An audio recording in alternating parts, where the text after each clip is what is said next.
Hello, this is Chris Haskell from They Live by Film. For those that don't know us, Adam, Zach, and we built a podcast over the last 2 years that's a combination of film discussion from 3 very different perspectives, as well as industry interviews with the leaders in boutique Blu-ray and 4K community. We started with Dev Crocodile, but over time we've been lucky enough to speak with Arrow Video, Severin, Mondo Macabro, Vinegar Syndrome, Radiance, Indicator, most of the OCN partner labels. It's been a blast. You can find us wherever you podcast, and also actually recently as part of Someone's Favorite Production Podcast Network. We hope to see you online.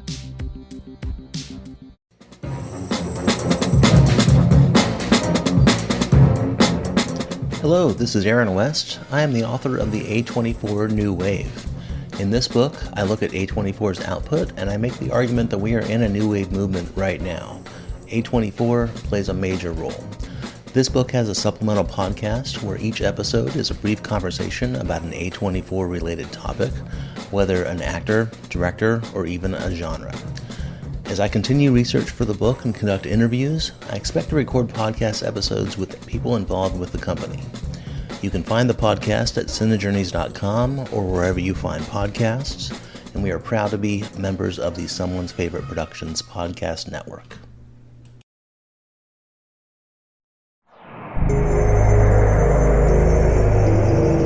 We're in Wave Media.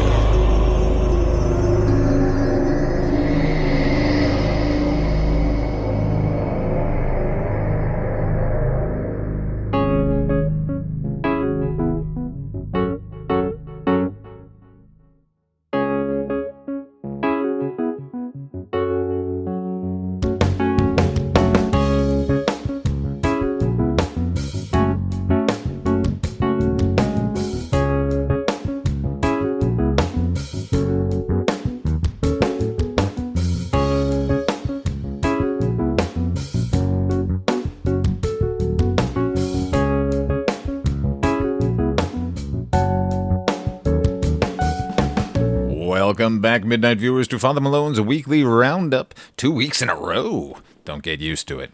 And this week is all about parasites and fairy tales. Sincerely, both titles are both. How's everyone doing?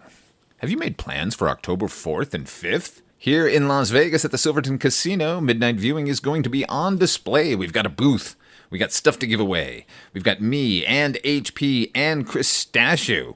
We're going to have surprise guests, and we'll be recording the whole time, so stop by and say hello. And if you can't make it, we'll be rounding up that weekend here as well. Something to look forward to. That's important considering the 2 things I was looking most forward to have arrived. We're discussing them tonight. Should we do weapons or Alien Earth first? Good point. We're doing neither. Psych! Actually, it's time for the mail. 10 pals from around the world! Just a reminder, you can contact Midnight Viewing and me and Ripley at midnight_viewing. That's our Instagram. That's our only Instagram. The Father Malone account is long gone, I'm afraid. So you can get in touch there, or at fathermalone71@gmail.com, or the Patreon channel. Got a missive from Richard Dorta letting me know he's a new listener who found us via the Night Mr. Walters podcast. That is the podcast run by frequent co-host and show composer HP. It's about the television series Taxi. Apparently, frustrated with the infrequency of Night Mr. Walters episodes, he had to seek more frequent lands, and we are nothing if not frequent here at Midnight Viewing. Welcome aboard, Richard. Dallas Norville wrote in to let us know he's got Yautja fever.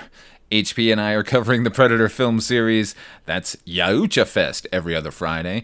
Dallas has been revisiting the flicks, and I convinced him to watch Prey, and his life is now much better. By the way, yes, Dallas, you should see the movie together immediately. The more I think about that film, the more I like it. Dallas even shouted out HP for his work on the show. Amazing work? I don't know if he's doing amazing work. It's workmanlike, definitely.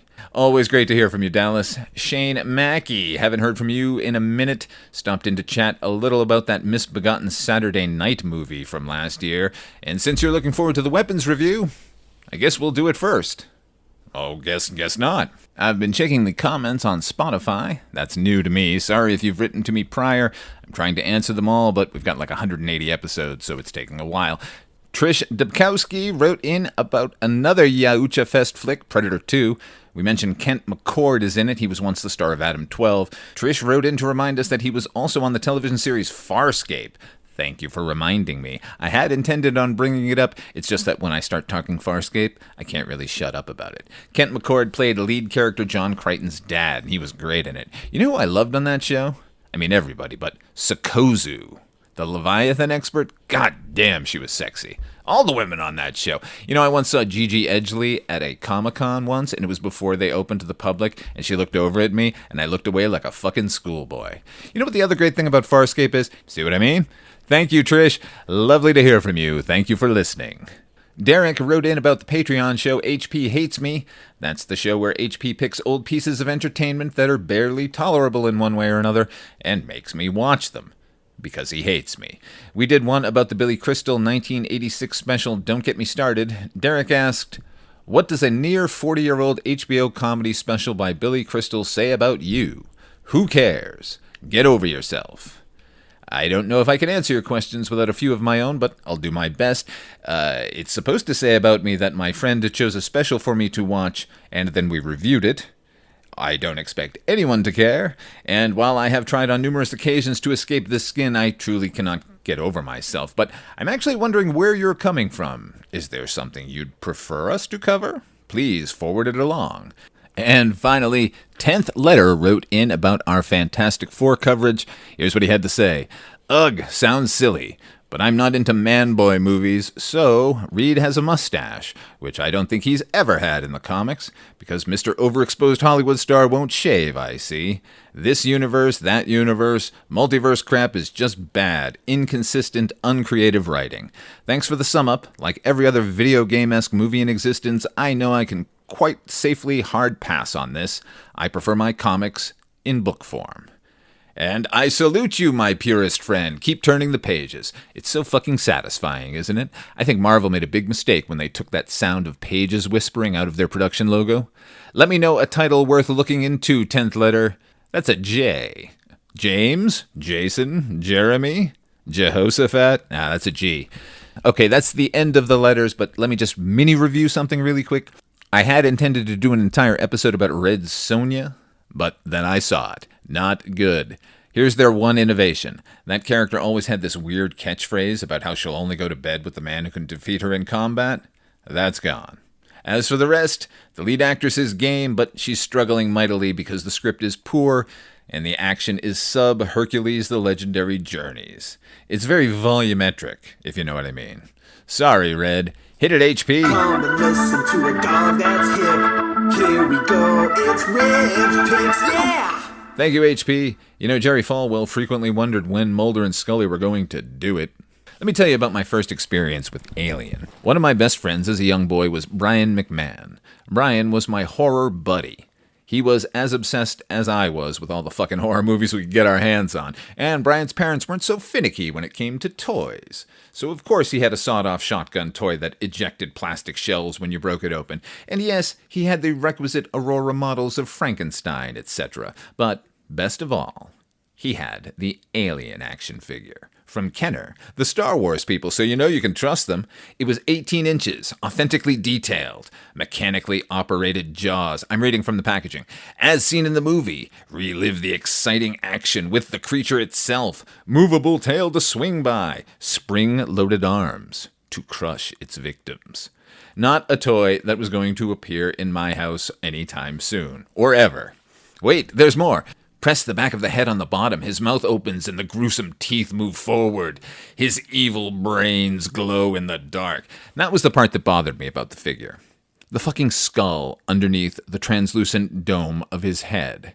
That design is the original Alien design. If you look at the production stills taking under harsh light, the fucking thing practically screams at you. In the finished film, atmosphere being one of those things that kept getting Ridley Scott work, you barely perceive the skull at all. And all future versions of the big chap, that's what everyone calls the original design, would be skull-free. Seeing something so human inside the most otherworldly thing I'd ever seen was the really disturbing part. Everything else was just fucking cool. So I got to meet the alien before I saw the movie, and thus began my life of not giving a shit if something was spoiled. Not that you can spoil Alien. Everyone thinks of that movie as having one major twist, the alien hiding in Kane and the dinner sequence explosion, but that's just one surprise. You know what the Nostromo was hauling? Surprises. We get a distress call. No, it's a warning. Hey, look, eggs. Oh, shit. Hey, I'm okay. That's a relief. Pass the salt. Oh, my God! Well, at least it was a tiny thing. Wait, what is that? Don't worry, everything's going to be fine. Captain Dallas is just going to crawl. Oh, God. Ash, we could really use some help. You're an android! You picking up when I'm laying down here? We remember Alien so fondly because it was a fucking surprise factory, in addition to being the greatest science fiction haunted house movie of all time, and inadvertently introducing a global audience to the notion of Lovecraftian horror, terror from beyond space that we should really pray never finds its way to Earth. It succeeds as social commentary, as a science fiction epic, taking George Lucas's lived-in future ideas and applying it to real-world scenarios. It works as a horror movie, as a creature feature. It is a perfect film. And any attempt to replicate it seems like folly, which is probably why no one ever has. James Cameron was smart enough to know not to even try. He knew escalation was the only response, bringing in Marines and Queens and hordes of our once lonely big chap. And from there, we've had a mix-and-match salad bar of films, all drawing from the same two sources and all in different balances. Alien 3 was an Alien major and an Aliens minor. Resurrection the opposite. The AVP films are all aliens, zero Alien. And Prometheus and Covenant? I don't care. I do not rate them at all. I say live and let live to different interpretations and alternate timelines and multiverses and variants. However, Prometheus and Covenant suck. My alien comes from somewhere in the darkness of space. It has nothing to do with humanity in either design or creation. Man perverts God's will and creates monsters. Really deep, Ridley. Mary Shelley says hi.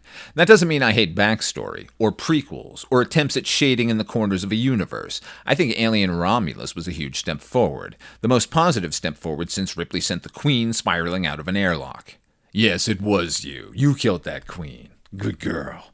The problem with Romulus was zero likable characters, and while I appreciated all the nods to the Alien Isolation video game, it just kind of reminded me that I'd rather be playing in that universe than watching poorly conceived characters running from facehuggers. You can hear my review of it from August of last year. An Alien TV show seemed like a joke at first, the way the idea of a Pirates of the Caribbean film sounded ridiculous. Until Johnny Depp's name started appearing on the posters. That's the way I felt when I read that Noah Hawley was creating and going to be showrunning. That automatically meant a few things. It was going to be truly limited. Every season of every show, serialized or not, that Hawley has been involved with, tells a complete story, beginning, middle, and an end. It also meant that we'd be in the hands of an adaptation veteran. If his only previous credit was Legion, the effects series starring Dan Stevens and Aubrey Plaza, then I'd at least be optimistic. That show was an X-Men adaptation, with Stevens playing David Haller, the son of Charles Xavier. The lead character's dissociative disorder allowed for fragmented storytelling with a wildly unreliable narrator, producing 3 seasons that not only visually and structurally were able to give us the TV equivalent of Eternal Sunshine of the Spotless Mind, but it did so while honoring the spirit of the original source material. Adapting a comic book to the screen is one thing. The unfucking believably tall hurdle of turning a theatrical film into a successful television series is entirely another. But then he did that too, with 5 seasons of the incredible Fargo, a series that jumps around in time and plot and characters season to season, anchored by Minnesota and the incredible Coen brothers film. It not only makes a nifty companion piece to the film Fargo, it frequently manages to remake and rework the Coens' other films. It's really an anomaly of a television series, and the quality jumps up and down just like anything serialized over a number of years, but ultimately, these are very smartly written shows that turned out not only to pay homage to its forebear, but recognize and amplify what was so damned good about the original to begin with. And he does it here again. I'm genuinely gobsmacked by his work here on Alien Earth. He gets what's so incredible about that first film. He understands the need to surprise as much as lay Easter eggs every which way. Hey, they got a drinky bird from the Nostromo in Romulus. Yeah, here's the fucking bridge of the Nostromo. And here's Mother's control room. It isn't the Nostromo. They're still floating out in space, waiting for the supposed distress signal to wake them up. But here's Hawley giving us the goods right up front. The U.S. CSS Maginot, a Weyland-Yutani deep space science research vessel, is heading back to Earth, almost in its orbit. And it's packed with specimens from distant worlds. And it's a dead ringer for the Nostromo, in exacting detail. I know because I've been running through its corridors trying to get away from that motherfucker whenever I'm playing the Last Survivor mission on Alien Isolation. When we meet the crew, they're just waking up and it's all very familiar. Not just paralleling the first film's events, but introducing a group of characters that are genuinely likable. And then it goes further by giving us flashes of what's eventually going to befall them. Here's a hint. It's the Xenomorph. And it's glorious. The classic dome of the big chap and everything. I know Cameron has specified that his aliens were soldiers and the big chap was a drone. That's why his have more cartilage-looking bony heads. But that's the one thing I think Aliens is lacking. Maybe the dome was too reflective. Either way, I love that dome. And I love this alien. And yeah, things go really bad. But instead of floating out in space, the Maginot is on a collision course with Earth. How's our girl? She's ready. You're gonna be the first person to transition from a human body to a synthetic. Because I'm special. That's right. You're very, very special.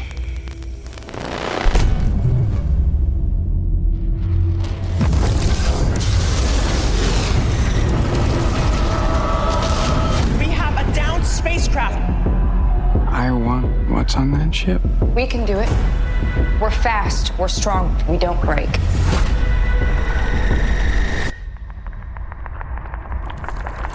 It's like a zoo, but the animals got out.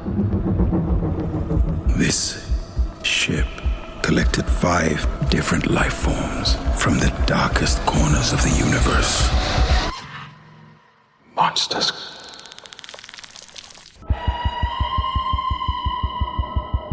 Invasive species. Predatory. If we don't lock them down, it will be too late.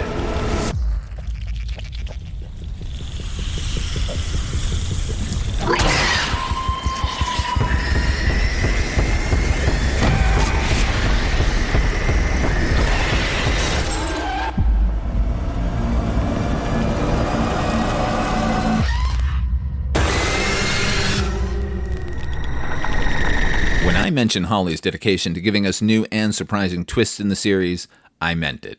Here on Earth, we're introduced to 3 kinds of android. Synths, pure machine, like Ash or Bishop or Call. Then there are cyborgs, humans with synthetic implants. And now, new to the scene, are hybrids. Synthetic bodies downloaded with a human's consciousness. This latest process is innovated by Kid Cavalier, a boy genius trillionaire, the ultimate tech bro, although his reasoning, thus far, is actually pretty philosophical. But then, Thanos wasn't wrong in theory, so don't think I'm praising him. He runs Prodigy Corporation, a rival of Weyland-Yutani. We knew there had to be rivals out there. Why is fucking Weyland-Yutani responsible for everything in the universe? The first full hybrid is Marcy, a terminal 11-year-old girl who, in her new synthetic and adult body, adopts the name Wendy. Hawley loves a theme, and here it's Peter Pan. The island nation near Singapore, controlled by Kid Cavalier, is named Neverland. The group of fellow hybrids that will eventually join Wendy are called the Lost Boys, and their adopted names follow suit, with Smee and Nibs and Curly. Hell, during the process of transfer from human to synthetic, they're actually watching the Disney cartoon Peter Pan. Which I know 20th Century Fox is now owned by Disney, so the wheels are a little more lubricated these days. Nevertheless, it had me flashing back to Gremlins, when those fucking terrors are sitting in a theater watching Snow White before the film runs out and they continue their murderous assault. It seemed so wrong, and yet so right. Same here. Mainly because Hawley embraces the parallels rather than trying to bury them. And he manages to not be beholden to Peter Pan. Wendy and her cohorts may not ever grow old like the original Lost Boys, but then they didn't have to deal with terrors from beyond space. This group of Lost Boys is mentored by Prodigy Corporation's chief synthetic, Kirsch, played fucking perfectly by Timothy Oliphant.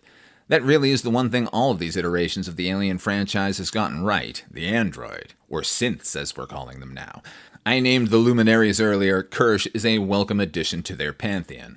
So, we've got a Weyland-Yutani ship crashing into a prodigy city, and its contents are volatile to say the least. That's the setup for the first 2 episodes. And luckily for Kid Cavalier, he's got a squad of hybrids who are perfectly suited to secure that crash site and investigate what's inside the ship.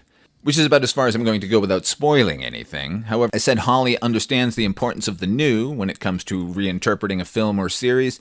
He's doing it here with way more than plot and character and location. He's doing it with tropes we've come to not only rely on, but have become kind of boring. The crash of the Maginot into a cityscape would be the entire episode in lesser hands, and lovingly rendered buildings would crumble and totter and people would scream and run. He's more interested in the action and actual terror from the human perspective, thus giving echoes of 9/11 that are undeniable. It's horrible and unexpected, and it fucking works. And the nerd in me loved that the Maginot's engines were still firing as the first responders were trying to sort out what the fuck to do. And I haven't even mentioned the other specimens that are lurking inside the ship. Of course there'd be other alien life forms. We'd be picking them up all over if we were colonizing other worlds. These do not disappoint. Neither does the music. I want to point out Jeff Russo, he's the composer, and I had no idea was the guitarist and lead singer for Tonic. If you could only see the way she loves me, maybe you would understand. He's had some interesting assignments, the latest of which seems to be house composer over at Star Trek. He did Discovery, Picard, Strange New Worlds, and even the misbegotten Section 31. Not to mention Umbrella Academy, and that Ripley series. No, not her. No, not you. The Patricia Highsmith Ripley. No, not you. Russo does a great job here, not only with his original work, but when he quotes, he's doing it from the original Jerry Goldsmith score, and particularly the stings. Way more effective than telling another alien to get away from her, you bitch. I can't think of a possible segue here to weapons, so here's the trailer. This is a true story that happened in my town. So this one Wednesday is like a normal day for the whole school. But today was different. Every other class had all their kids. But Mrs. Gandy's room was totally empty. And you know why? Because the night before, at 2:17 in the morning, every kid woke up, got out of bed, walked downstairs, and into the dark. And they never came back. I don't understand at all. Why just her classroom? Why only hers? Where are our children? We have a lot of emotional parents here. I think it's best if you keep some distance from this place.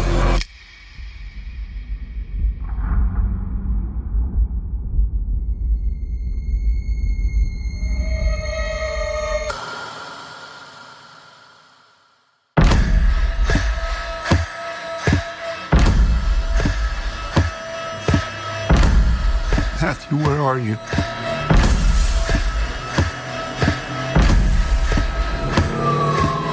Where did you go?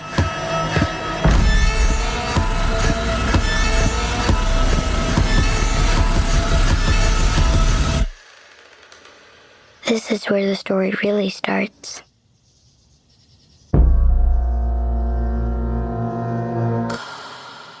How's that for tantalizing? What is it with sketch comedians suddenly turning into fucking monster horror filmmakers? Jordan Peele from Key and Peele, and now Zach Cregger from The Whitest Kids You Know. This guy hit the scene with a fucking sledgehammer 3 years ago with Barbarian. I told you in the last episode to watch Barbarian. I'm telling you again. Go watch Barbarian. It's kind of a perfect blend of horror and dread and humor, all the while delivering complex characters. Which is doubly true of Weapons. You heard the setup. An entire third grade class goes missing one night. Even more maddening, they did so of their own volition, walking out and running into the night as captured by many, many Ring cameras. Those early shots of the children waking and taking to the night, arms swung back like birds, or missiles, running against the backdrop of sleeping suburbia, are gorgeous. And all scored to George Harrison's Beware the Darkness, just one of a half dozen of my favorite songs of all time, like Percy Sledge's Dark End of the Street, and my literal favorite Harry Nilsson tune, Gotta Get Up. Gotta get up, gotta get out, gotta get home before the morning comes. What if I'm late? Got a big day, gotta get home before the sun comes up. Up and away, got a big day, sorry can't stay. I gotta run, yeah, gotta get home. Isn't that great? Cregger fragments the story immediately, fast-forwarding to nearly a month after the event and that assembly at the school that you heard in the trailer. That scene branches out, rewinding a day or two and giving us 5 separate points of view.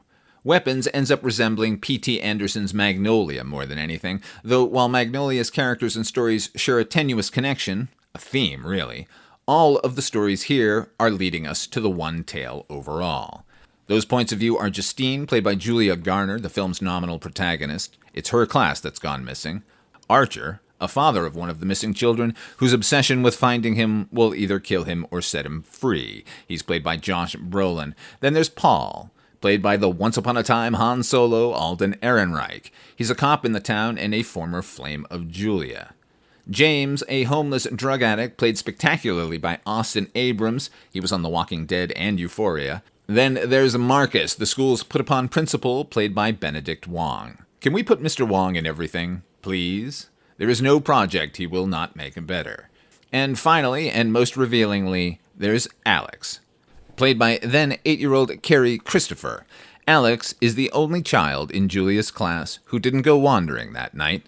I really can't say any more other than the kid was fucking amazing. I've dealt with plenty of precocious, terrible child actors over the years on Tales from the Dark Side and Night Gallery and Twilight Zone 85. Not a fucking whiff of that here. He's great. Each of the separate stories are economical and interesting, and in some cases take you far from the main plot, involving you more in these people's personal lives than your average scare show allows, which is a hell of a neat trick considering the film's central mystery involves 17 missing children.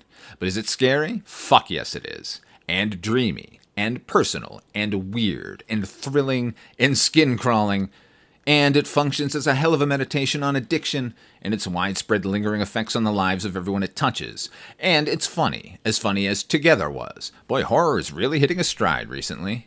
Like Alien Earth, I'm loath to reveal anything else, but I'd like to note, if a nature documentary shows up in a horror movie, you should pay attention. Just saying. Your mileage may vary when it comes to the reveal. Sometimes no answer is better than a disappointing one.